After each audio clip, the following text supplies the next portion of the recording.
ठीक है। सभी को नमस्कार।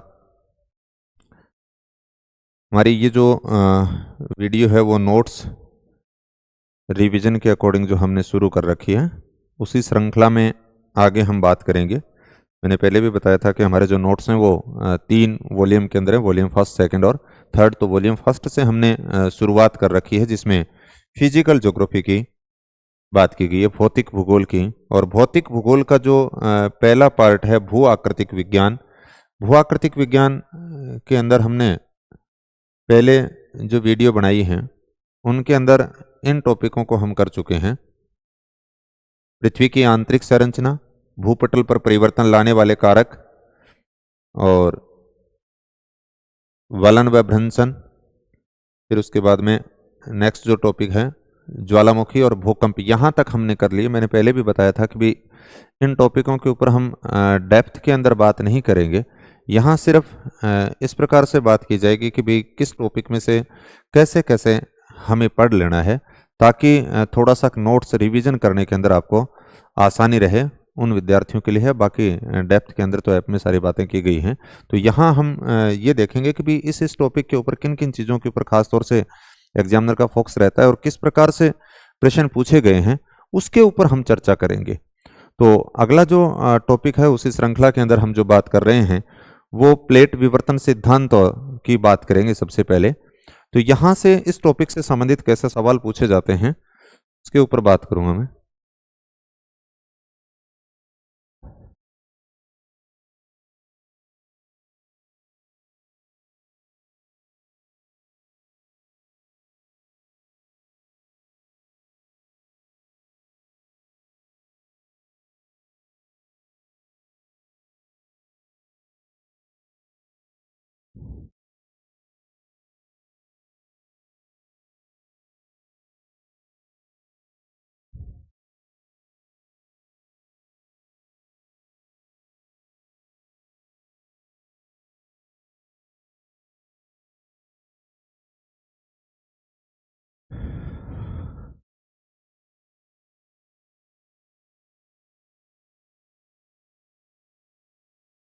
महत्वपूर्ण टॉपिक है प्लेट विवर्तन का जो टॉपिक है, और इस टॉपिक के ऊपर जो हम चर्चा करने वाले हैं वो इन अध्ययन बिंदुओं के ऊपर बात करेंगे। यहाँ पर लगभग प्रतियोगी परीक्षा के अंदर एक सवाल पूछ लिया जाता है, कई बार 2 भी हो सकते हैं।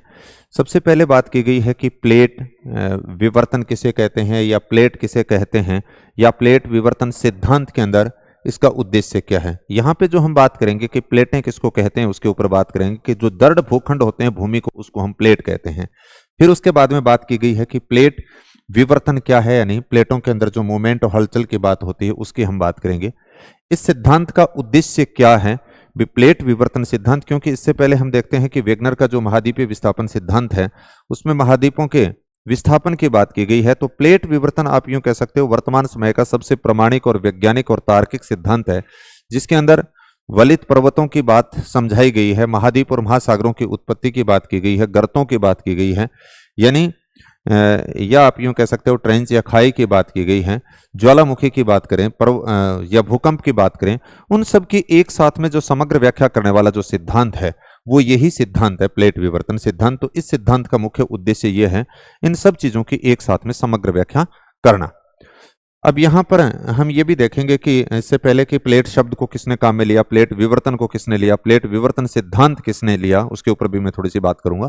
फिर उसके बाद में हम यहाँ पे देखेंगे कि भी हमारे पास में ऐसे क्या साक्ष्य हैं या क्या आधार हैं जिसके आधार पर हम ये कह सकते हैं कि प्लेटों के अंदर मूवमेंट होती है या गति होती है। तो यहाँ पे हम 2 बेसिक चीजों के ऊपर बात करेंगे। एक सागर नीतल प्रसरण की बात करेंगे, हम ये भी देखेंगे सागर नीतल प्रसरण क्या है और इस संकल्पना का प्रतिपादन किसने किया। फिर यहाँ पे हम देखेंगे कि पूरा चुंबकत्व क्या है और पूरा चुंबकत्व के आधार पर किस प्रकार से यानी बात की गई है कि प्लेटों के अंदर मूवमेंट होता है।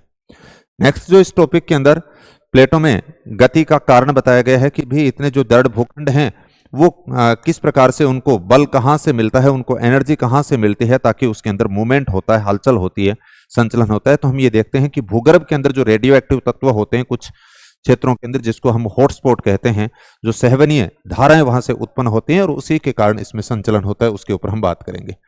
फिर उसके बाद में प्लेटों के नामकरण, प्लेटों के जो नामकरण की बात की गई है वहां पर हम ये देखेंगे कि कुछ प्लेटें ऐसी हैं जिसमें यानी प्लेटों का जो नामकरण किया जाता है वो उसमें अधिकतम खंड वाले भाग के आधार पर करते हैं। अगर उसमें महाद्वीपों का हिस्सा अधिक है तो उसको महाद्वीपीय प्लेट कहा गया है, जैसे यूरेशियन प्लेट की बात करेंगे। और महासागर का हिस्सा अधिकतम है जैसे प्रशांत प्लेट, तो वो महासागरीय प्लेट हो गई। इसके अलावा हम बात करेंगे कि महाद्वीप और महासागरीय प्लेटें यानी जिनके अंदर दोनों का मिला जुला स्वरूप है वो आ जाएगी। तो प्लेटों के नामकरण के आधार पर हम यहाँ पे बातें करेंगे। फिर सबसे महत्वपूर्ण पार्ट इस टॉपिक का ये भी रहने वाला है कि प्रमुख और गौण प्लेटें, यहाँ से बार बार जो गौण प्लेटें हैं उनसे संबंधित प्रश्न पूछे जाते हैं कि प्रमुख प्लेटें जैसे हम बात करेंगे, फिर उसके बाद में गौण प्लेटें जैसे जुआंडी फूका की बात करेंगे, नजका की बात करेंगे, स्कोशिया की बात करेंगे, या कैरोलिन प्लेट की बात करेंगे, फिजी की बात करेंगे, या फिलीपींस प्लेट की बात करेंगे, अरेबियन प्लेट की बात करेंगे। वो प्लेटें कहाँ पे हैं उनकी लोकेशन पूछ ली जाती हैं, और या फिर मानचित्र बेस पूछी जा सकती हैं, पूर्व से पश्चिम पूछी जा सकती हैं, उत्तर से दक्षिण पूछी जाती हैं। तो सबसे ज्यादा जो प्रश्न है वो इस टॉपिक में यहाँ से पूछे जाते हैं गौण प्लेटों से संबंधित। फिर प्लेटों के किनारों की बात करेंगे, क्योंकि सबसे अधिक जो विवर्तनिक घटनाएं जो घटित होती हैं वो प्लेटों के किनारे ही घटित होती हैं, इसलिए प्लेटों के किनारों का अध्ययन है वो सबसे महत्वपूर्ण होता है। किनारों के आधार पर हम प्लेटों को 3 भागों के अंदर बांटेंगे, जिसमें हम व्यासात्मक प्लेटों की बात करेंगे, रचनात्मक प्लेटों की बात करेंगे और संरक्षी प्लेटों की बात करेंगे, या आप यूं कह सकते हो अभिसारी, अपसारी और संरक्षी प्लेटों की बात करेंगे। प्लेट और महाद्वीपीय विस्थापन यानी किस प्रकार से प्लेटों में के कारण महाद्वीपों में विस्थापन होता है उसके ऊपर सामान्य सी बात की गई है। तो ये एक बहुत बेसिक सी बातें हम यहाँ पे इस टॉपिक के अंदर पढ़ेंगे। तो सबसे पहले जो शुरुआत करने हम जा रहे हैं, सबसे पहला जो बिंदु लिखा है हमने कि प्लेट क्या है। तो प्लेट एक दृढ़ भूखंड होता है, यानी हमने जब पृथ्वी की आंतरिक संरचना पढ़ी थी तब ये देखा था, ये क्रस्ट आ गया, फिर उसके बाद में मेंटल की बात आ गई, फिर कोर की बात आ गई। तो क्रस्ट आ गया और अपर मेंटल का जो पार्ट है, जो लगभग आप यूं कह सकते हो कि क्रस्ट और ऊपरी मेंटल का ये जो हिस्सा आता है उसको हम प्लेट कहते हैं। बार बार पेपर के अंदर पूछा जाता है कि प्लेटों में क्या सम्मिलित है। तो यानी क्रस्ट, मेंटल और कोर 3 भागों में पृथ्वी की आंतरिक संरचना को बांटा था। तो अपर पार्ट यानी ये क्रस्ट का हो गया और फिर मेंटल का कुछ हिस्सा हो गया, यानी 100 किलोमीटर तक का जो एरिया है उसको हमने क्रस्ट कहा था। अब क्रस्ट से संबंधित अलग प्रकार के प्रश्न ऐसे हो सकते हैं कि इसकी महाद्वीपों के नीचे अगर मोटाई की बात करते हो तो अधिक पाई जाती है, महासागरों के नीचे अगर मोटाई की बात करें तो कम पाई जाती है। तो ये भी बार बार यहां से प्रश्न पूछ लिए जाते हैं, दोनों तीनों यहां पे बात की गई है। फिर उसके बाद में हम ये देखेंगे कि ये एस्ट्रोस्फीयर या दुर्बलता मंडल के ऊपर प्रवाहित होती है, क्योंकि जब हमने पृथ्वी की आंतरिक संरचना की बात की थी उस समय मैंने ये बात हमने की थी कि 100 से 200 किलोमीटर वाला जो एरिया है जिसको हम एस्ट्रोस्फीयर या दुर्बलता मंडल कहते हैं, तो इस एस्ट्रोस्फीयर या दुर्बलता मंडल के ऊपर इस प्रकार से प्लेटें हैं जो मूव करते हैं। तो ये भी प्रश्न आया हुआ है कि जो दृढ़ भूखंड होते हैं वो किस भाग के ऊपर मूवमेंट करते हैं, संचलन करते हैं, तो हम कहते हैं एस्ट्रोस्फीयर के ऊपर करते हैं। फिर उसके बाद में नेक्स्ट जो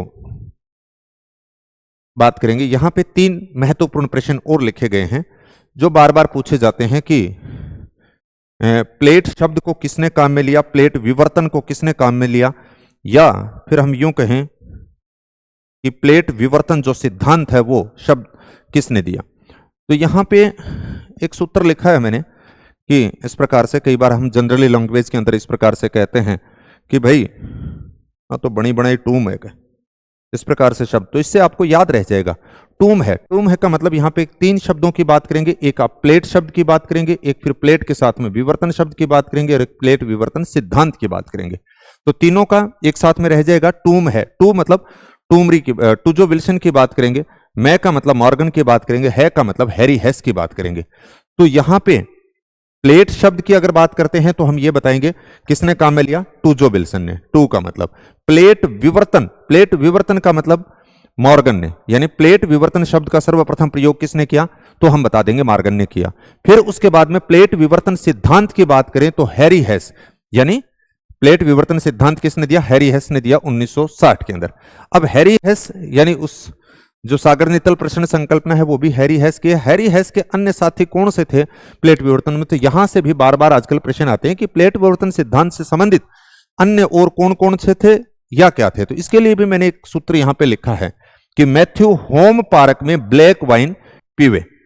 यहां पे कईयों के नाम और आ गए भाई, प्लेट शब्द टूजो विल्सन की बात कर ली, प्लेट विवर्तन की मॉर्गन की बात कर ली, प्लेट विवर्तन सिद्धांत हैरी हेस की बात कर ली। तो यहां पे प्लेट विवर्तन सिद्धांत से संबंधित अन्य कौन कौन से हैं, तो हमने बता दिया कि मैथ्यू, तो यहां पे हमने लिख दिया कि एक तो मैथ्यू की बात करेंगे, फिर उसके बाद में होम्स की बात आ जाएगी, पार्क का मतलब आ जाएगा पार्कर की बात करेंगे, मे का मतलब मैकेंजी की बात कर लेंगे, ब्लैक का मतलब ब्लैकेट की बात करेंगे, वाइन का मतलब वाइन की बात कर लेंगे।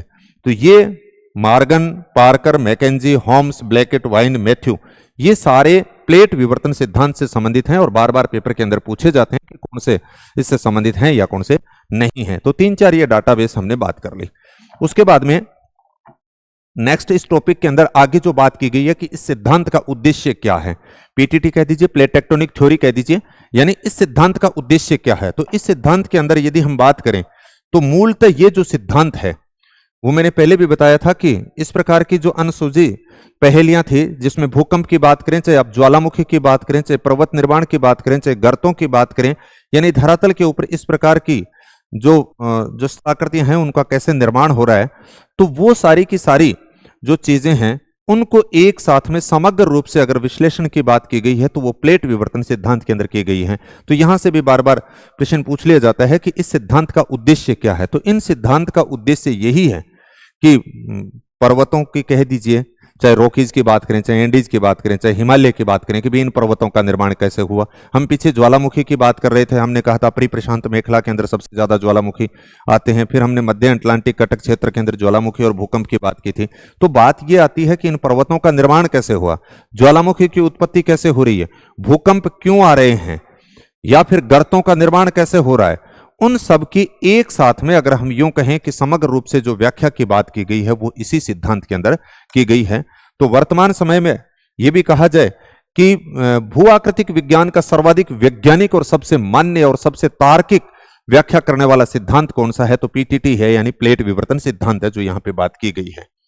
फिर उसके बाद में प्लेट विवर्तन सिद्धांत के साक्ष्यों से संबंधित, साक्ष्यों का मतलब हो गया कि जैसे हम कहते हैं किसी चीज के बारे में आपके पास में क्या प्रमाण है, तो जैसे प्रमाणिकता की बात की गई कि हम कह रहे हैं कि प्लेट मतलब जो दृढ़ भूखंड, जो अभी हम बता रहे थे कि लगभग 100 किलोमीटर मोटाई के अंदर है, जिसके अंदर क्रस्ट हो गया और अपर मेंटल का पार्ट हो गया, ये खिसक रही है, ये हिल रही है, इनके अंदर मूवमेंट हो रहा है, और उस सब के कारण ये भू आकृतिक विज्ञान की जो अनसुलझी जो पहेलियां थी उनके बारे में हम बात कर रहे हैं। तो हमारे पास में ऐसे क्या प्रमाण हैं जिसके आधार पर हम ये कह सकें कि भाई ठीक है, हम मान सकते हैं कि प्लेटों के अंदर मूवमेंट हो रहा है। तो यहां पे हम 2-3 चीजों की बात करेंगे। एक आप देखेंगे कि सागर नीतल प्रसरण, सागर नीतल का मतलब होता है कि सागर की जो तली है उसके अंदर इस प्रकार से मूवमेंट हो रहा है, प्रसरण हो रहा है, वो कहीं पर फैल रहे हैं, कहीं पर सिकुड़ रहे हैं। तो यहां पे हम देखेंगे कि सागर नीतल जो प्रसरण है, अगर उस तली के अंदर निश्चित रूप से कहीं न कहीं मूवमेंट हुआ, विस्थापन हुआ है, तो निश्चित रूप से प्लेटें जो हैं उनके अंदर गति रही है, ये इसका प्रमाण है। और सागर नीतल प्रसरण की संकल्पना हैरी हेस के द्वारा प्रतिपादित की गई। दूसरा सवाल ये आता है, और तीसरा सवाल कब प्रतिपादित की गई, 1960 के अंदर। तीसरा डाटा हमारे पास में ये हो गया।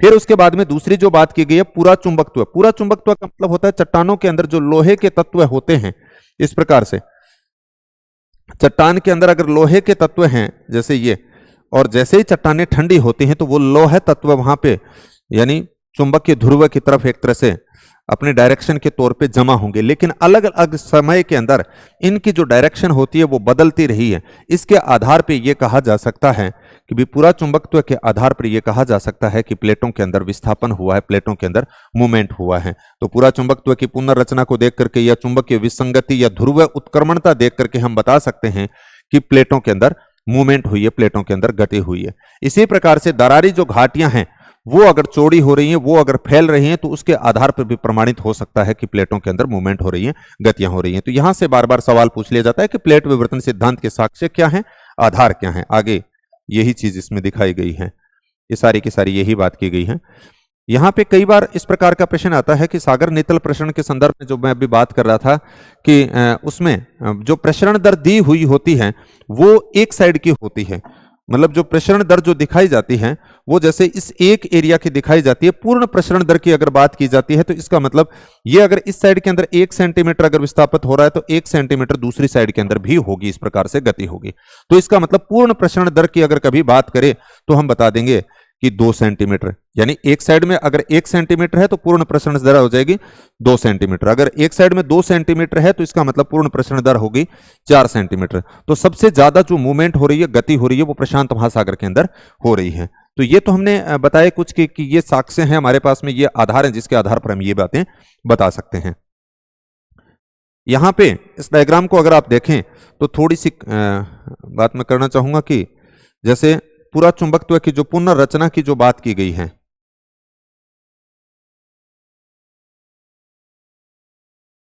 इस पुनर्रचना के अंदर हम देखते हैं कि तीन अलग अलग समय के अंदर, तीन अलग अलग टाइम के अंदर मध्य अटलांटिक जो कटक है उसके ये एक नंबर की जो संरचना है इसके अंदर जैसे इस प्रकार से खड़े अगर ये सीधे हैं, यहां पर भी एक जैसे हैं, क्योंकि जैसे जैसे पुरानी होती जाएंगी चट्टानें वो दूर खिसकती जाएंगी। अब यहां पर एक युग की थी तो इसका मतलब इस डायरेक्शन के अंदर हुआ है, दूसरे में अगर देखते हो तो इस डायरेक्शन के अंदर है, तीसरे में अगर देखते हो तो ऐसे फैले हुए हैं।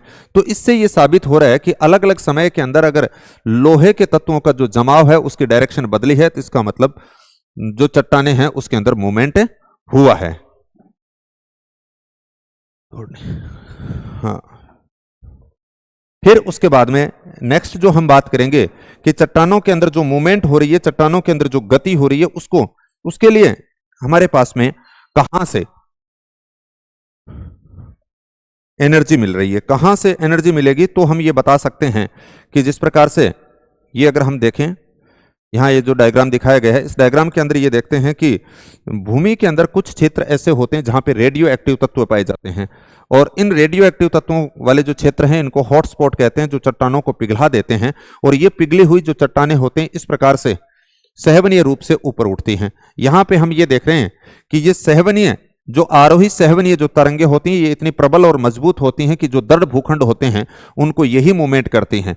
जैसे यहां से ये एक दूसरे से दूर लेकर के जा रही हैं, लेकिन इस जगह के ऊपर आप देख रहे हो कि यहां पर ये एक दूसरे के पास में आकर के टकरा भी रही हैं। तो ये हम जहां टकराएंगे वहां पे अभिसरण होगा और जहां पे दूर जा रही है वहां पे अपसरण होगा। तो कहने का भावार्थ ये है कि प्रश्न अगर यहां से आएगा तो सीधा बेसिक इस प्रकार से प्रश्न आता है कि जो प्लेटें हैं उनके अंदर जो मूवमेंट हो रही है, उनके अंदर जो गति हो रही है, उसके लिए बल कहां से मिल रहा है, तो हम बता देंगे कि भूगर्भ के अंदर जो रेडियो एक्टिव तत्व होते हैं उनसे सहवनीय तरंगे उत्पन्न होती हैं, और वो सहवनीय तरंगे ही इन प्लेटों को मूवमेंट कराने के लिए जिम्मेदार रहती हैं। फिर उसके बाद में नेक्स्ट इस टॉपिक के अंदर जो बात की गई है प्लेटों के नामकरण की बात की गई है।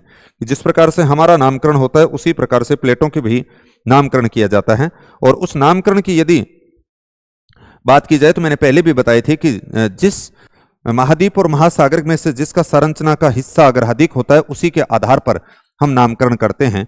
तो यहां पे हम तीन भागों के अंदर बांट करके बात करते हैं। एक होता है महासागरीय प्लेट, बार बार प्रश्न पूछ लिया जाता है कि निम्नलिखित में से कौन सी महासागरीय प्लेट है, यानी पूर्णतः अगर महासागरीय प्लेट की बात करते हैं तो हम बता देंगे प्रशांत प्लेट जो है वो पूर्णतः महासागरीय प्लेट है।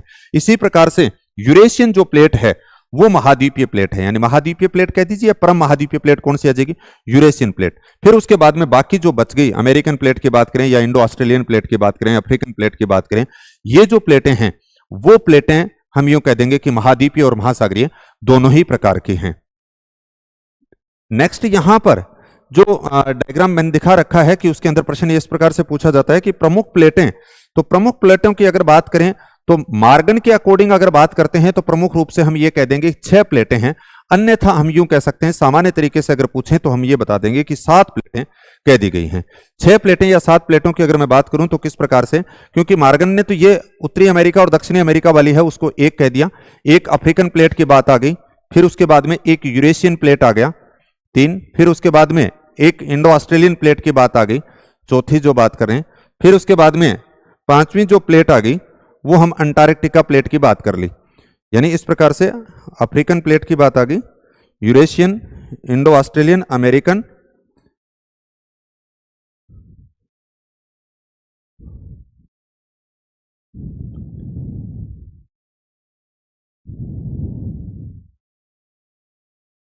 और फिर उसके बाद में एक जो प्लेट की हम बात कर रहे थे वो आपकी प्रशांत प्लेट आ गई, यानी छठी प्लेट हमने यहां पे इस साइड के अंदर ये जो प्रशांत शब्द लिख रखा है छठी प्लेट ये हो गई।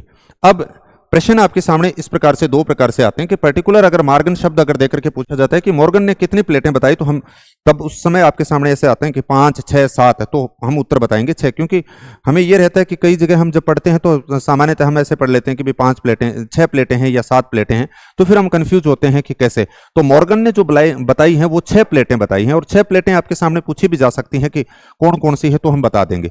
और 7 जहां पे बात करते हैं तो उस समय के अंदर उत्तरी अमेरिकन और दक्षिणी अमेरिकन प्लेट को अलग अलग कर दिया जाता है। अब यहां से सबसे ज्यादा प्रश्न आते हैं, और पहले भी मैंने बात की थी कि यहां सबसे ज्यादा किस प्रकार के प्रश्न होते हैं। एक प्रश्न तो आपके पास में इस प्रकार का हो सकता है कि निम्नलिखित में से कौन सी प्लेटें वृहद प्लेटें हैं या कौन सी प्लेटें गौण प्लेटें हैं। तो यहां पे वृहद प्लेटें या गौण प्लेटों की अगर बात करें तो ये तो सारी की सारी जो 6 प्लेटों की मैं बात कर रहा था मॉर्गन ने जो बताई है, या सामान्य तरीके से हमने 7 प्लेटों की जो बात की, ये तो वृहद प्लेटें हैं या प्रमुख प्लेटें हैं। गौण प्लेटों की अगर बात करेंगे तो आपके सामने ऐसा आएगा कि निम्नलिखित में से कौन सी गौण प्लेट है या नहीं।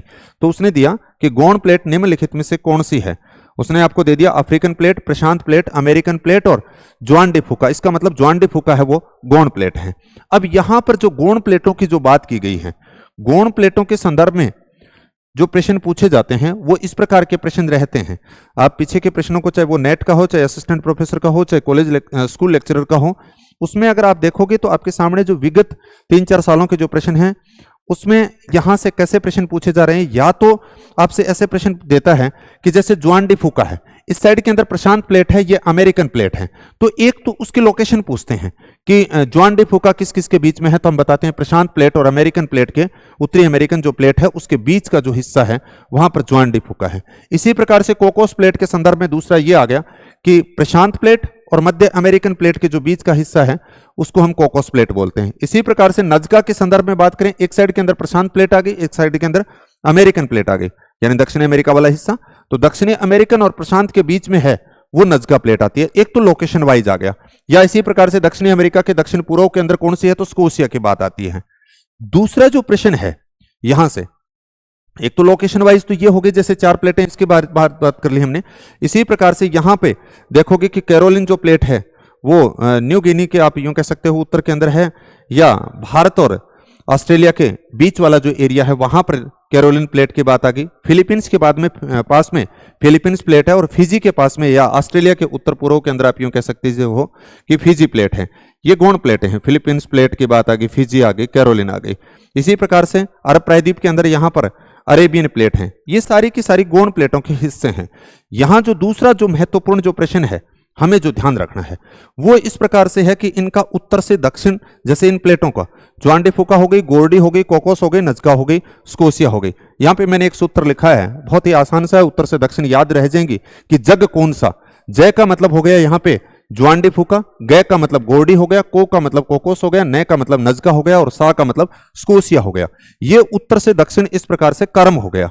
यानी यहां से सवाल पूछा गया है कि आप गौण प्लेटों को उत्तर से दक्षिण में क्रम से व्यवस्थित कीजिए, या फिर आपके सामने ऐसा मानचित्र देकर के और आपके सामने ऐसे लगा सकता है ए, बी, सी और डी, ऐसे लगाया, और हमसे ऐसे पूछ सकता है कि जो डी है वो किस प्लेट को, किस गौण प्लेट को इंगित कर रहा है, तो हम बता देंगे स्कोशिया को इंगित कर रहा है।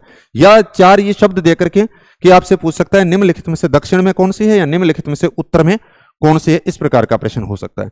हमारे सामने इस प्रकार से भी हो सकते हैं कि जैसे जुआन डी फूका की बात कर रहा है, अरेबियन प्लेट की बात कर रहा है, कैरोलिन की बात कर रहा है, या फिजी की बात कर रहा है, या यूं कह दीजिए कि स्कोशिया की बात कर ली, अरेबियन की बात कर ली, कैरोलिन की बात कर ली, फिजी की बात कर ली। इनको भी आपसे पूछ सकता है कि निम्नलिखित में से सबसे पूर्व में कौन से, सबसे पश्चिम में कौन से, इनको आप क्रम से व्यवस्थित कीजिए। तो यहां पर इस प्रकार से गौण प्लेटों से संबंधित बार बार जो है वो प्रश्न पूछे जाते हैं। आगे जाकर के हमने यही बात की है कि यहाँ पे प्रमुख जो प्लेटें हैं उनका जिक्र किया गया है, और उसके बाद में अगर यहाँ पे देखते हो तो ये सारी की सारी गौण प्लेटें और गौण प्लेटें की जो लोकेशन है उससे संबंधित बात की गई है। प्रमुख प्लेटें जैसे मॉर्गन ने हमने 6 बताई, और गौण प्लेटों की जो बात कर रहे हैं वो 20 प्लेटें बताई गई हैं। तो उसमें से हमने 8-7 प्लेटों का यहाँ पे जिक्र किया है। नेक्स्ट जो बात करेंगे इस टॉपिक के अंदर, मैंने पहले भी बताया था कि जो प्लेट होते हैं, जो दर्द भूखंड होते हैं, इस दर्द भूखंड की अगर बात की जाए तो इनके जो किनारे होते हैं उन किनारों का हम सबसे अधिक अध्ययन करते हैं। ऐसा क्यों है? क्योंकि प्लेटों के किनारे ही सबसे अधिक महत्वपूर्ण जो घटनाएं हैं वो घटित होती रहती हैं, इसलिए प्लेटों के किनारों का अध्ययन किया जाता है। किनारों के आधार पर हम देखेंगे कि प्लेटों को 3 भागों के अंदर बांटा गया है। तीन भागों की बात की जाए तो हम बताएंगे, ये भी प्रश्न आया हुआ है कि किनारों के आधार पर प्लेटों को कितने भागों में बांटा गया है। तो यहाँ पे जैसे हमने लिख रखा है कि भाई तीन भागों के अंदर बांट दिया गया है। और तीन भागों के अंदर देखोगे तो कौन कौन सी आएंगी, अभिसारी प्लेट, विनाशात्मक प्लेट या कन्वर्जन की बात कर रहे हो। अभिसारी के अंदर क्या हो गया कि जैसे अगर बहुत ही सिंपल से तरीके की अगर बात कर रहे हैं कि तीन प्लेटों को हम तीन भागों के अंदर बांटेंगे, एक हो गया अभिसारी, एक हो गया अपसारी और एक हम कहेंगे संरक्षी। तीनों के अंदर क्या बात दी गई है कि अभिसारी के अंदर आप देखते हो कि ये प्लेटों के दो खंड एक दूसरे से विपरीत भाग के अंदर जाते हैं। अभिसारी के अंदर प्लेटों के दो खंड जो एक दूसरे के आमने सामने आएंगे, इस प्रकार से अभिसरण। जब दो खंड एक दूसरे के आमने सामने आते हैं तो वहां पर टक्कर होती है और टक्कर होने के कारण में विनाश होता है, इसलिए अभिसारी प्लेटों को ही हम क्या बोलेंगे, विनाशात्मक प्लेटें। दूसरी जिसकी हम बात करेंगे वो है अपसारी प्लेटें। अपसारी प्लेटें, अपसारी प्लेटों के अंदर अगर हम बात करें तो यहां पर दो प्लेटें एक दूसरे से दूर जा रही हैं और दूर जा रही हैं तो बीच में एक नई रचना का निर्माण होता है, इसलिए इसको बोलते हैं रचनात्मक प्लेटें। रचनात्मक प्लेटें। और तीसरी होती हैं संरक्षी। संरक्षी के अंदर यानी हम यूं कह सकते हैं कि एक दूसरे के पैरेलल यानी समानांतर इस प्रकार से मूवमेंट करती हैं, जिसमें न तो विनाश होता और नई रचना होती है, उस प्लेट को हम बोलते हैं संरक्षी प्लेटें। मैं सीधी भाषा में यह बात करूं कि दो वांगू अगर सिर भिड़ा हुआ नहीं तो फुटता, विनाश होता है। और यहां पे यानी ये इस प्रकार से होता है, हमेशा लड़ाई वाले जोन जो होता है वो इस प्रकार का होता है। दूसरा आप यूं कह सकते हो, दो भाई होते हैं, उनके बीच में जैसे अगर मकान की अगर बात करते हो तो वो बनाते हैं, बीच में एक नए पार्क वार्क बना लियो, दोनों ने थोड़ी जगह छोड़ दी तो वो बीच में एक नई रचना की बात आती है, तो इसलिए उसको हम रचनात्मक कहते हैं। और संरक्षक का मतलब होता है कि वो एक दूसरे से पैरेलल इस प्रकार से होते हैं, उनको किसी प्रकार का कोई हस्तक्षेप नहीं है, न वो लड़ाई करते हैं न वो एक दूसरे से दूर जाते हैं, और वो बराबर यानी समानांतर चलते रहते हैं। तो इस प्रकार से जो समानांतर मूव करने वाली जो प्लेटें हैं वो संरक्षी प्लेटें। यहां से फिर सवाल आगे जो बनते हैं, जो नोट्स के अंदर जो हमने दिखाए हैं वो इस प्रकार से दिखा रखे हैं।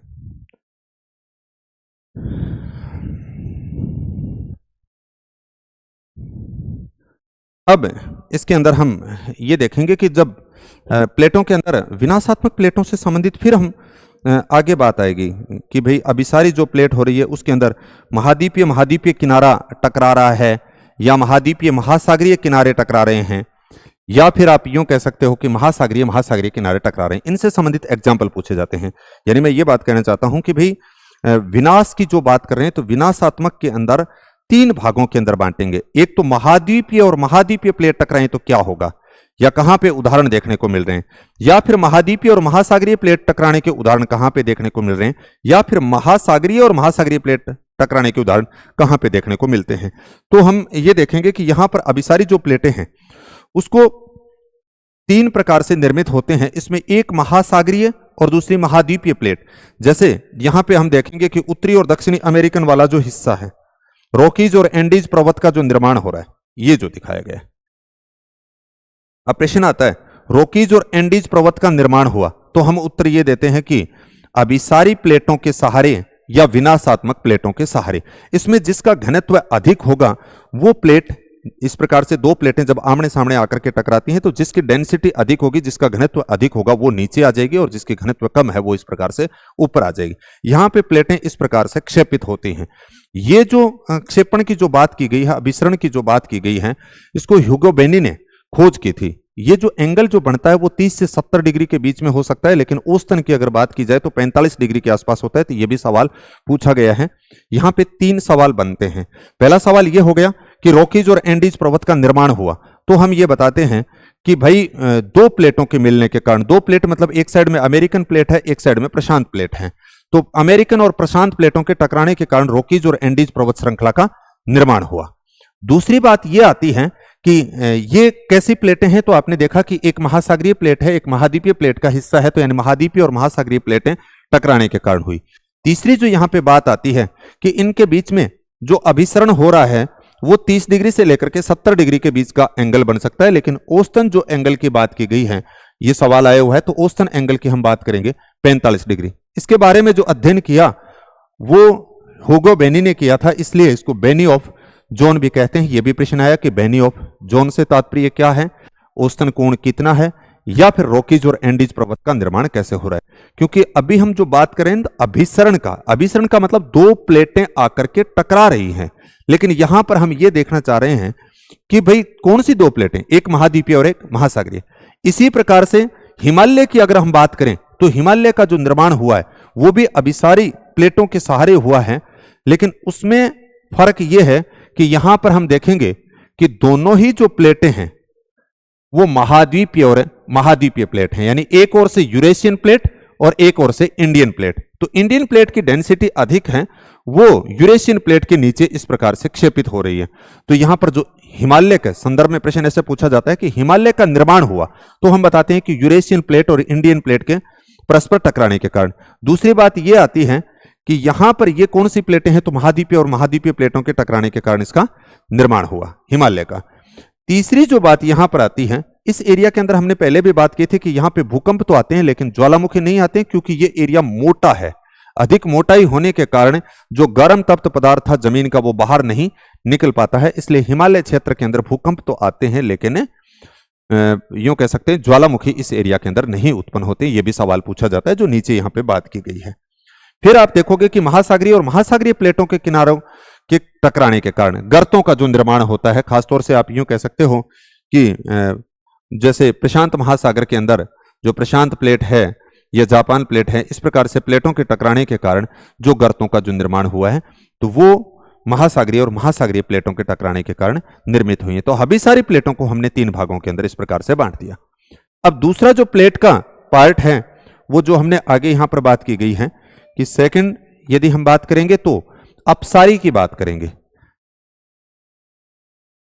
सेकंड की बात करेंगे अपसारी। अपसारी जो प्लेट है उसके कुछ नाम जैसे मैंने लिख रखे हैं यहां पे, रचनात्मक संवर्धी या डाइवर्जेंट जेंट बाउंड्री की जो बात की गई है। इसके अंदर हम क्या देखते हैं कि दो प्लेटें एक दूसरे से दूर जा रही हैं, दो प्लेटें एक दूसरे से दूर। यहां पे बार बार ये प्रश्न पूछा जाता है कि मध्य अटलांटिक जो कटक है, मध्य अटलांटिक कटक, मध्य अटलांटिक कटक का निर्माण हुआ कैसी प्लेटों के सहारे, दो प्लेटें एक दूसरे से दूर जा रही हैं। क्योंकि हमने अभी शुरुआत के अंदर यह कहा था कि प्लेट विवर्तन सिद्धांत क्या है, यह वो सिद्धांत है जो पर्वतों की बात कर रहा है कैसे उत्पत्ति हुई, या वो सिद्धांत है जो ज्वालामुखी के बारे में बताना चाहता है, या वो सिद्धांत है जो भूकंप के बारे में बता रहा है, या वो सिद्धांत है जो गर्तों की उत्पत्ति हुई कैसे उसकी व्याख्या करना चाहता है। तो यहां पे ये सिद्धांत के अंदर ये बताना चाहता है कि भी ये अटलांटिक महासागर के अंदर इतनी लंबी जो कटक है जो आप 14,400 किलोमीटर के आसपास देखेंगे, तो यहां पे ऊपर आइसलैंड से लेकर के बोवेट द्वीप तक फैली हुई है। 14,400 किलोमीटर लंबाई के अंदर जो एस आकार की कटक है, जिसका अपर पार्ट जिसको हम देखते हैं कि डॉल्फिन कटक है और नीचे वाला जिसको हम चैलेंजर कटक के नाम से, यानी एस आकार की जो कटक है, ये सारी हमने समुद्र विज्ञान के अंदर बात की। यहां पे डिटेल के अंदर इतनी बातें नहीं की गई हैं। यहां तो सिर्फ हम इतना ही देखना चाहते हैं कि जो मध्य अटलांटिक कटक है, उस मध्य अटलांटिक कटक का जो निर्माण हुआ है दो प्लेटों के एक दूसरे से दूर जाने के कारण हुआ है, यानी रचनात्मक प्लेटों के सहारे मध्य अटलांटिक कटक का निर्माण हुआ है। यह बार बार प्रश्न यहां से आता है। फिर उसके बाद में तीसरी जिसकी हम बात करते हैं वो है संरक्षी प्लेट या सियर प्लेट या रूपांतरण प्लेट जिसको हम कहते हैं। ये मैंने बताया था कि जिसके अंदर दो प्लेटें एक दूसरे से विपरीत दिशा के अंदर समानांतर, विपरीत नहीं, एक दूसरे के पैरेलल यानी समानांतर की अगर हम बात करें तो एक दूसरे से समानांतर जो प्लेटें जब इस प्रकार से पैरेलल यानी खिसकनी शुरू हो जाती हैं तो उस कंडीशन के अंदर जब प्लेटें खिसकती हैं तो उसको बोलते हैं संरक्षी। तो संरक्षी से संबंधित बार बार में एक प्रश्न पूछा जाता है कि कैलिफोर्निया के अंदर जो सान एंड्रियास जो भ्रंश हैं, हम पीछे पढ़ के आए थे भ्रंश के अंदर, तो सान एंड्रियास भ्रंश किस प्रकार की प्लेटों के सहारे पाया जाता है, तो हम ये बताते हैं कि इस प्रकार का भ्रंश जो है वो हमारी जो संरक्षित जो प्लेटें होंगी उसके सहारे पाया जाता है। तो इन तीनों से संबंधित एक एक इस प्रकार के प्रश्न पूछ लिए जाते हैं। फिर आगे जो इसमें लास्ट में छोटी सी बात की गई है कि प्लेट विवर्तन और महाद्वीपीय विस्थापन, क्योंकि प्लेटों के कारण ही जो मूवमेंट हो रहा है उससे साबित हो रहा है कि महाद्वीपों के अंदर मूवमेंट हुआ है, विस्थापन हुआ है। तो इस प्रकार से इस टॉपिक के अंदर यानी कुछ हमने बेसिक बातें सीखने का प्रयास किया।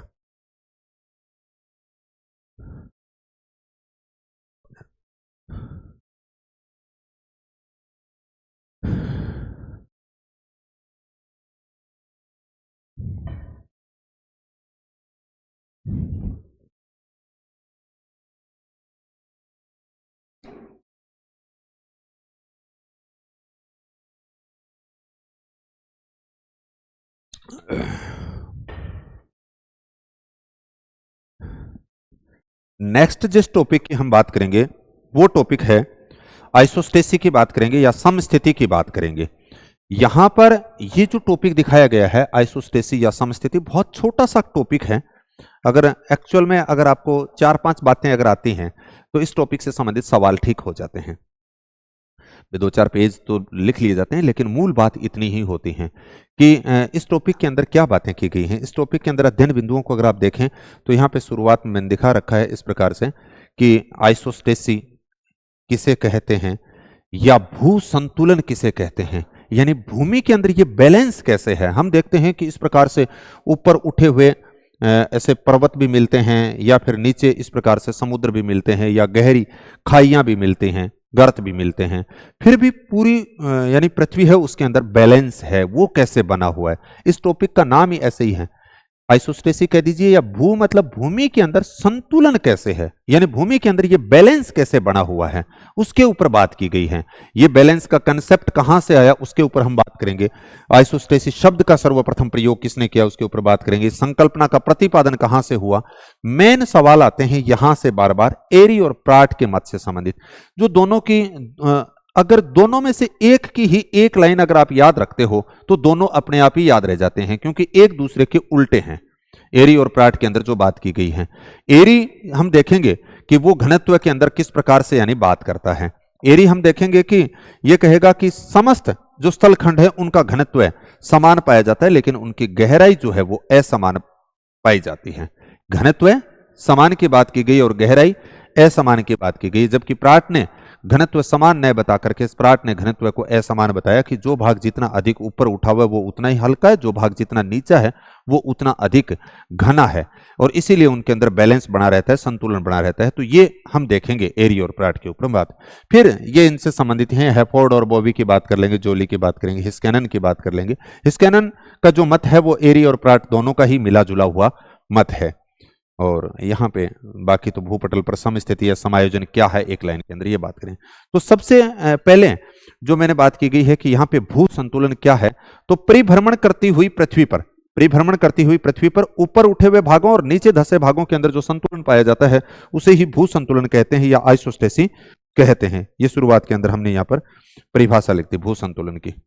फिर उसके बाद में अगला जो प्रश्न यहां से बनता है ये बार बार सीधा सा प्रश्न है कि आइसोस्टेसी ग्रीक भाषा के आइसोस्टेसियस से लिया गया है। एक सवाल तो आपका यह हो गया, और जिसका अर्थ होता है समस्थिति यानी बैलेंस होना।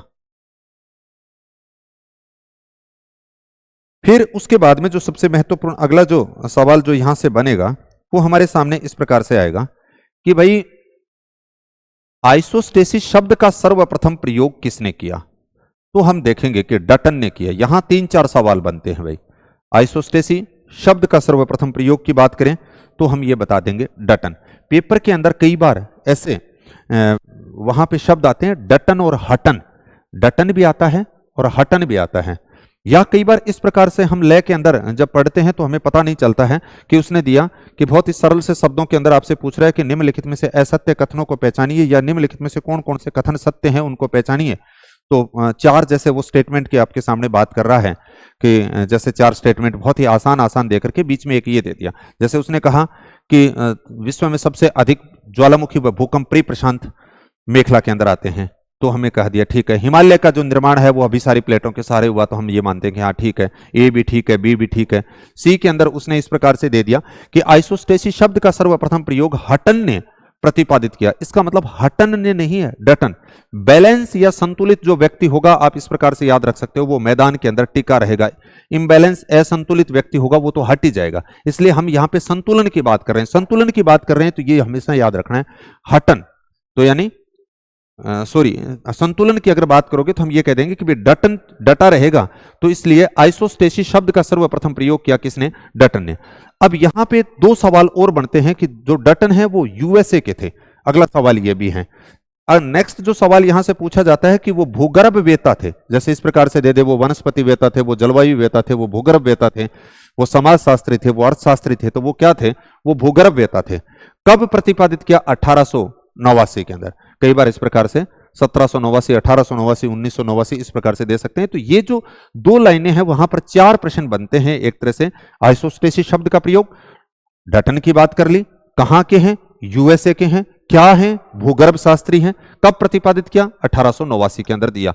हालांकि इससे पूर्व विश्व के अंदर हम यूं कह सकते हैं कि समस्थिति का जो विचार है, विश्व में सर्वप्रथम जो समस्थिति की विचार की जो बात की गई थी एक तरह से, वो 1935 के अंदर बात कर सकते हो। एंडीज पर्वत के सर्वेक्षण के दौरान पीरे बुगार के द्वारा दिया गया था। फिर यहां पे ये आइसोस्टेसिस शब्द की बात कर रहे हैं, यहां पे समस्थिति का जो विचार की बात कर रहे हैं।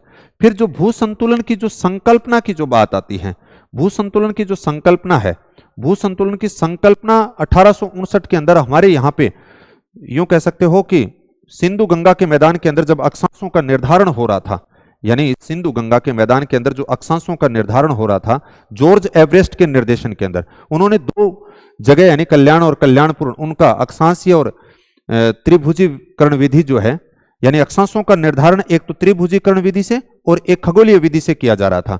तो उन्होंने ये देखा कि भाई यहां पर जब दोनों 2 विधियों से अगर किया जा रहा है तो उनका माप सिमिलर आता तो कहीं कोई दिक्कत नहीं थी, लेकिन उनके अंदर एरर आ रहा था। एरर आया था 5.236 सेकंड का। तो ये आपके सामने प्रश्न बनता है कि जो सिंधु गंगा के मैदान के अंदर जब अक्षांशों का निर्धारण किया जा रहा था जॉर्ज एवरेस्ट के निर्देशन के अंदर, तो एरर कितना आया? एरर आया 5.236 सेकंड का। ये जब एरर आया यानी पेंडुलम जो है वो हिमालय की तरफ इस प्रकार से आकर्षित होता हुआ पाया गया। तो ये बात जब एरी के सामने रखी तो एरी ने यह कह दिया कि भाई जो पेंडुलम है वो हिमालय की तरफ आकर्षित हुआ, यानी हिमालय के कारण, इसलिए ये एरर आया। लेकिन यही समस्या जब प्राट को दी गई तो प्राट ने यह कहा कि भाई एरी महोदय जैसी बात कर रहे हैं, वो समस्त चट्टानों का घनत्व अगर एक जैसा यानी 2.7 अगर घनत्व मान करके अगर हम गणना करें तो ये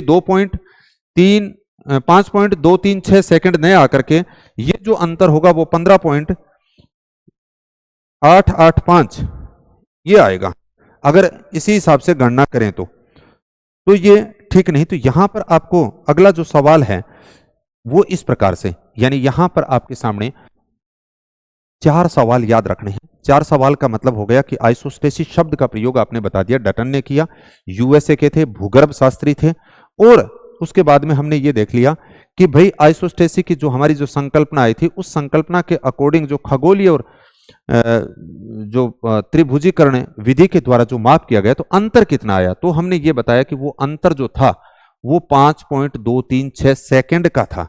जब यही बात प्राट के सामने रखी गई तो प्राट ने चट्टानों का घनत्व समान माना, यानी 2.7 मान करके अगर गणना की तो ये घनत्व उन्होंने बताया कि भी हिमालय अपने पेंडुलम को अगर सही आकर्षित करता तो ये अंतर जो है वो 5.236 सेकंड का नए आकर के 15.885 सेकंड का आना चाहिए। इसका मतलब उन्होंने ये खारिज कर दिया कि हिमालय जितना पेंडुलम को आकर्षित करना चाहिए था हिमालय उतना पेंडुलम को आकर्षित नहीं कर रहा। ये प्राट की बात थी। तो ये 2 प्रश्न अपने को यहां पे याद रखने हैं।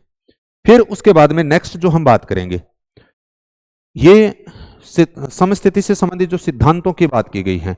समस्थिति से संबंधित सिद्धांतों का क्रम पीछे एक पेपर के अंदर पूछा गया था, आगे भी इस प्रकार का प्रश्न पूछा जा सकता है। तो मैंने यहाँ पे क्रम से दिखाए गए हैं कि समस्थिति सिद्धांतों का प्रतिपादन यानी क्रम से, तो क्रम से यानी इनको सीक्वेंस के अकॉर्डिंग पूछा जा सकता है। जैसे एरी की बात की गई, प्राट, डटन, हैफोर्ड, बोविज, जोली, हिस्केनन और डेली, तो इनको क्रम से आप कोई एक सूत्र बना करके आप याद रख सकते हो या सीधा याद रख सकते हो, यहां से सवाल पूछा जाता है।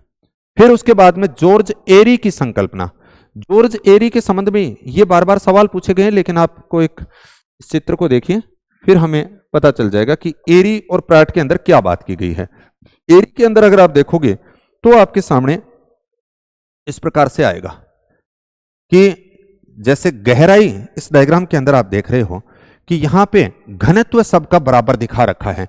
घनत्व सबका बराबर का मतलब हो गया कि अगर हम ये देखें कि ये इस प्रकार से पर्वत की बात करते हो, ये पठार की बात करते हैं, फिर मैदान की बात करते हैं, फिर समुद्री भागों की अगर बात करें तो इन सब का घनत्व जैसे इसका भी 2.7 है, इसका भी 2.7 है, इसका भी 2.7 है, इसका भी 2.7 है। हमने एक बात कर ली, यानी डेंसिटी सबकी बराबर रहेगी, चाहे वो पर्वत है, चाहे पठार है, चाहे वो मैदान है, चाहे वो समुद्री नीतल है। ये बात कर रहे हैं एरी। तो फिर बोले कि भाई जब सबका घनत्व जब बराबर है, भाई तराजू के अंदर बैलेंस तो तब रहता है ना जब वजन बराबर हो। तो इन्होंने कह दिया कि भाई घनत्व सबका बराबर है, लेकिन जो भाग जितना अधिक ऊपर उठा हुआ है वो उतना ही अधिक गहरा होगा। जैसे हम बर्फ को अगर पानी के अंदर अगर डालें तो बड़ा अगर जो पिंड होगा वो अधिक गहराई तक है, उसी प्रकार से छोटा होगा तो वो कम गहराई तक जाएगा। या लकड़ी के एक टुकड़े को अगर आप जल के अंदर डालते हो तो उसका अधिक हिस्सा पानी के अंदर, यानी 9 हिस्से पानी के अंदर चले जाते हैं जिस प्रकार से बर्फ के, उसी प्रकार से उसका एक हिस्सा ऊपर रहता है। तो यहां पर भी इन्होंने ऐसे ही बताया, जैसे ही आप लकड़ी को डालते हो, बड़ा लकड़ी का खंड होगा वो ज्यादा गहराई तक होगा, छोटा होगा वो कम गहराई तक जाएगा। तो यहां पर हमने जो देख रहे हो, एरी जो बात कहना चाहते हैं वो एरी ये कह रहे हैं कि घनत्व तो समान होता है लेकिन उसकी गहराई जो होती है वो असमान होती है, और इसीलिए इसके अंदर बैलेंस बना रहता है। यानी जो जितना अधिक ऊंचा है उसकी जड़ उतनी ही गहरी है, और जो नीचा है उसकी जड़ उतनी ही कम है, इसीलिए बैलेंस बना हुआ है। यानी हिमालय पर्वत जितना अधिक ऊंचा है इसका मतलब उसकी गहराई उतनी ज्यादा है। हालांकि बाद में इसकी आलोचना हुई थी, वो अलग बात है, लेकिन यहां इन्होंने ये बात की गई है। तो तेराव के सिद्धांत प्रश्न आता है कि तेराव सिद्धांत की झलक किस में नजर आती है, तो एरी के सिद्धांत के अंदर आती है। अब एरी से संबंधित ऐसे प्रश्न दिए जाते हैं, जैसे अगर आप देखोगे बार बार ये आता है, जैसे विभिन्न स्तंभों का घनत्व बराबर होता है तथा उनकी गहराई में परिवर्तन होता है, गहराई में परिवर्तन है। या इसी को एक बार ऐसे प्रश्न पूछ दिया, समान घनत्व के साथ गहराई में परिवर्तन, यानी डेंसिटी बराबर है, गहराई असमान है, गहराई में परिवर्तन है। या इसको दे दिया कि भाई परिवर्तित गहराई के साथ समान घनत्व, बात एक ही है लेकिन अलग अलग तरीके से पूछी गई है, तो वो बताने का प्रयास किया गया। आपको सिर्फ एक शब्द याद रखना है, जब एरी आए तो एरी का मतलब हो गया कि सबका घनत्व, तो सब खंडों का मतलब चाहे वो पर्वत है, चाहे वो पठार है, चाहे वो मैदान है, चाहे वो समुद्र नीतल है, उन सब का घनत्व एक जितना ही है, लेकिन जो जितना अधिक ऊंचा है वो उतना ही अधिक गहराई तक बात की गई है। ये बात की गई है एरी ने, और इसीलिए उसके अंदर बैलेंस बना रहता है। और जब प्राट की बात आती है तो प्राट जस्ट उल्टी बात करते हैं। प्राट क्या कहेंगे, प्राट कहेंगे कि नहीं भाई अब बात कौन जी, प्राट ने यह बता दिया कि घनत्व जो है वो सबका समान रहता है, घनत्व सबका घनत्व जो है वो सबका असमान रहेगा। घनत्व असमान रहने का मतलब, क्योंकि एरी ने जो कहा, एरी ने तो इस प्रकार से कहा कि आपने ये देखा कि ये इतना है, ये इतना खंड आ गया, ये इतना खंड आ गया, 2.7 2.7 2.7 ऐसे कह दिया, यानी जो भाग जितना अधिक ऊपर उठा हुआ था वो उतना ही गहरा था। ये एरी की बात की गई। दूसरी ओर अगर आप देखो प्राट के खंड, ये 3 जैसे खंड हमने दिखा दिए कि जैसे इसको आप पर्वत मानते हो, इसको पठार मानते हो, इसको मैदान मानते हो, तो यहां पर तीनों की जो गहराई है, जो बेस है वो एक ही है, तीनों की गहराई एक है, लेकिन इसके ऊपर अगर हम देख रहे हैं तो घनत्व असमान है। जो खंड जितना अधिक ऊंचा है इसका मतलब वो उतना ही हल्का है, थोथो है, यहां इसको थे, यानी 2.7 ये आपको ऐसे याद रखने की जरूरत नहीं है, 2.7 2.9 3 ये सिर्फ याद करने के लिए लिखे गए हैं कि जो भाग जितना अधिक ऊपर है वो हल्का है और जो नीचा है वो भारी है। यानी घनत्व और ऊंचाई के अंदर विपरीत संबंध पाया जाता है, घनत्व और ऊंचाई में विपरीत संबंध है, उल्टा है। जिसका घनत्व ज्यादा है उसकी ऊंचाई कम है, और जिसका घनत्व कम है उसकी ऊंचाई अधिक है। तो घनत्व और ऊंचाई के अंदर विपरीत संबंध पाया जाता है। यह बात किसकी बात की गई है, प्राट की बात की गई। यह बहुत बार प्रश्न आया, ऊंचा स्तंभ या वृहद स्तंभ कम घनत्व है तथा नीचा स्तंभ लघु स्तंभ अधिक घनत्व है। यह भी आया, ऊपर घनत्व है असमान, और ये जो घनत्व जहां पे बराबर होता है उसको हम बोलते हैं भार, जहां पे समान होता है, यानी सभी भूस्तंभों की गहराई इसके ऊपर आकर के समान हो जाती है, इसको बोला गया क्षतिपूर्ति तल या क्षतिपूर्ति रेखा। यानी इसके ऊपर घनत्व बराबर है, बाकी जो ऊपर वाले जो खंड है यहां पे घनत्व असमान पाया जाता है। जो जितना अधिक ऊंचा है उसका घनत्व उतना ही कम है। इसलिए आप एरी और प्राट में से किसी एक को याद रखें, एक को याद रखेंगे कि दूसरा अपने आप याद रह जाएगा, नहीं तो पेपर के अंदर दोनों में कंफ्यूज होगा कि भाई किसके अंदर तो घनत्व है, आपको जो ठीक रहे। आपको अगर ऐसा लग रहा है कि मेरे को तो प्राट सही लग रहा है, तो प्राट ने तो यह बताया भी सब स्तंभों का घनत्व अगर देखते हो तो वो असमान है, अलग अलग है। जो भाग जितना अधिक ऊपर उठा हुआ है वो उतना ही हल्का है। जो भाग जितना नीचा है वो उतना ही भारी है। तो प्राट के अंदर आपको यह बात पकड़नी है। और एरी के अंदर आप ये देखोगे कि घनत्व सबका सिमिलर है, लेकिन जो भाग जितना अधिक ऊपर है वो उतना ही अधिक गहरा है, इसलिए उसमें बैलेंस बना हुआ है, संतुलन बना हुआ है। तो ये इन दो से संबंधित, कई बार तो इन दोनों से संबंधित अलग अलग प्रश्न यानी दो दो प्रश्न आ जाते हैं, चाहे वो नेट में देखें आप, चाहे असिस्टेंट प्रोफेसर में, चाहे स्कूल लेक्चरर के अंदर या अन्य किसी प्रतियोगी परीक्षा के अंदर, बार बार अलग अलग, सिर्फ लैंग्वेज बदलते हैं, इतना सा काम करते हैं। जैसे मैंने यहाँ पे 2-3 शब्द लिखे हैं, देखो प्राट के संबंध में जो प्रश्न पूछे गए ऐसे दे दिया कि प्राट ने परिवर्तित घनत्व के स्तंभ पर आधारित समस्थिति की अवधारणा का प्रतिपादन किया। परिवर्तित घनत्व, इसका मतलब क्या हुआ? इसका मतलब यही हुआ कि घनत्व के अंदर चेंज आ रहा है। एक स्तंभ से दूसरे स्तंभ में गए, यानी पर्वत से पठार में गए, पठार से मैदान के अंदर गए, तो घनत्व के अंदर चेंज आ रहा है। दूसरी बार जैसे कैसा प्रश्न पूछ लिया, ऐसा आ गया कि प्राट के अनुसार विभिन्न स्तंभों में घनत्व असमान है और गहराई समान है। अभी हमने देखा था गहराई सबकी एक समान है, लेकिन उनका घनत्व जो है वो असमान है। एक बार इसको ऐसे प्रश्न पूछ लिया, एक समान गहराई में घनत्व में अंतर। देखो एक समान गहराई, सिर्फ शब्द को बदला है, बाकी प्रश्न वही है। एक समान गहराई में, यानी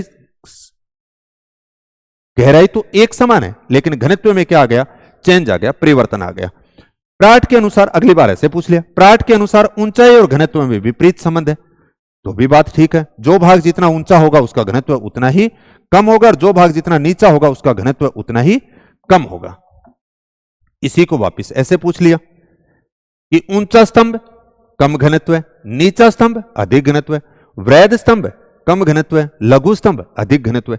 यानी एक ही शब्द को तोड़ मरोड़ करके बार बार उसको प्रश्न के तौर पे पूछा जा रहा है, चाहे वो एरी की बात कर रहे हो, चाहे आप प्राट की बात कर रहे हो। तो मैंने यहां पे 4-5 तरीके से इसमें जो बातें की गई थी उनको बताने का प्रयास किया, और बार बार यहां से सवाल पूछे जाते हैं। अब उसके बाद में हैफोर्ड और बोवी की बात आती है। हैफोर्ड और बोवी की अगर बात करें तो इनकी जो संकल्पना है वो आप यूं कह सकते हो,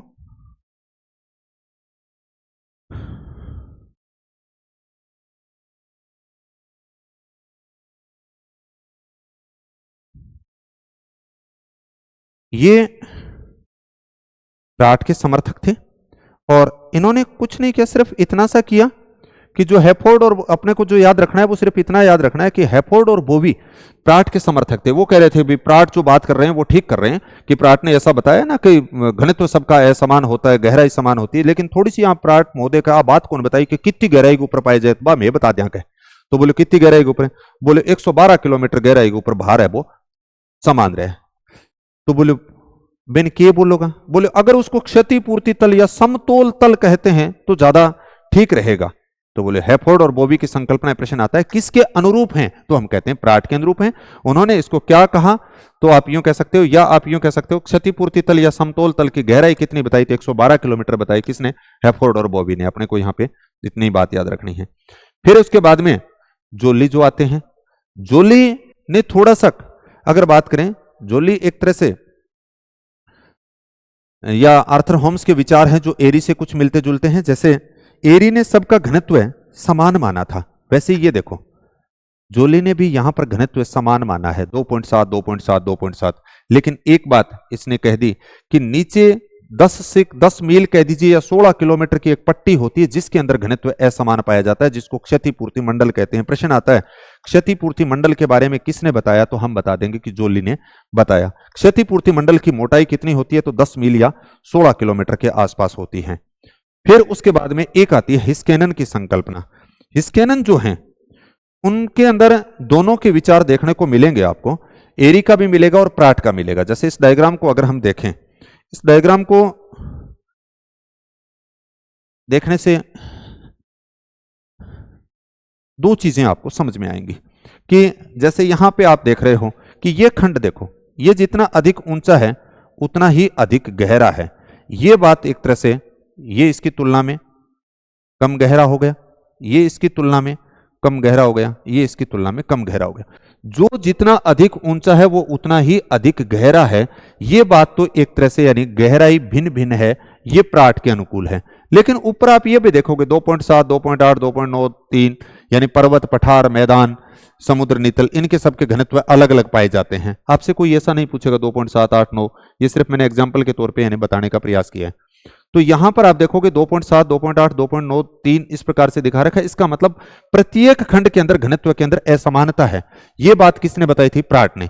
लेकिन इसने एक बात नई और जोड़ी, वो आपको ध्यान रखनी है। वो ध्यान ये रखनी है कि जैसे प्राट तो ये कह रहे हैं कि एक घनत्व से एक स्तंभ से दूसरे स्तंभ के अंदर जाते हैं तो घनत्व के अंदर बदलाव आता है, लेकिन यहां पर इन्होंने ये बात कही कि एक स्तंभ के अलग अलग भागों के अंदर भी घनत्व अलग अलग होता है, जो इस साइड के अंदर दिखा दिया।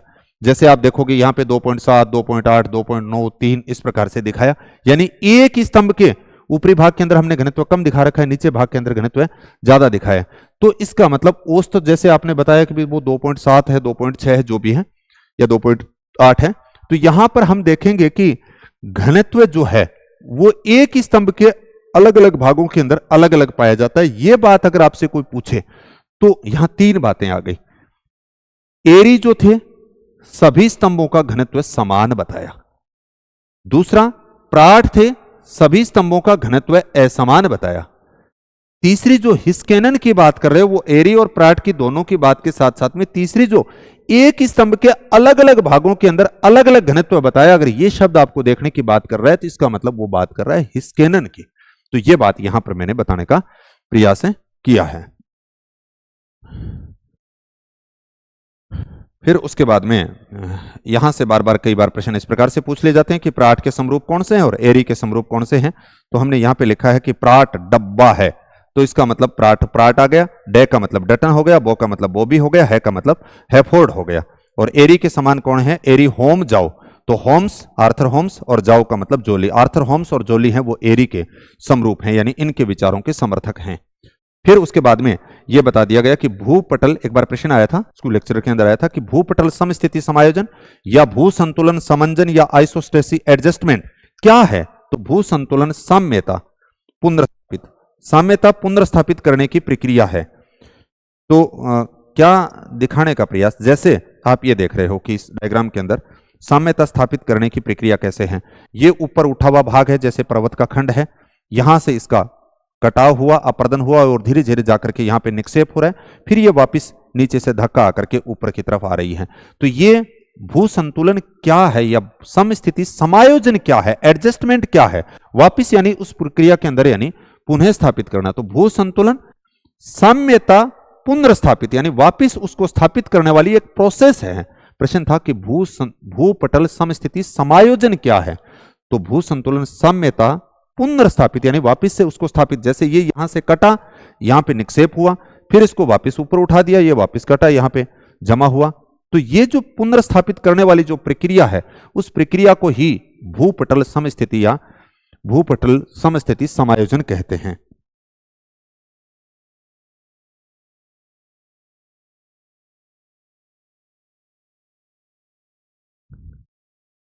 कितनी देर हो गई? नहीं, चलो ठीक है, धन्यवाद। तो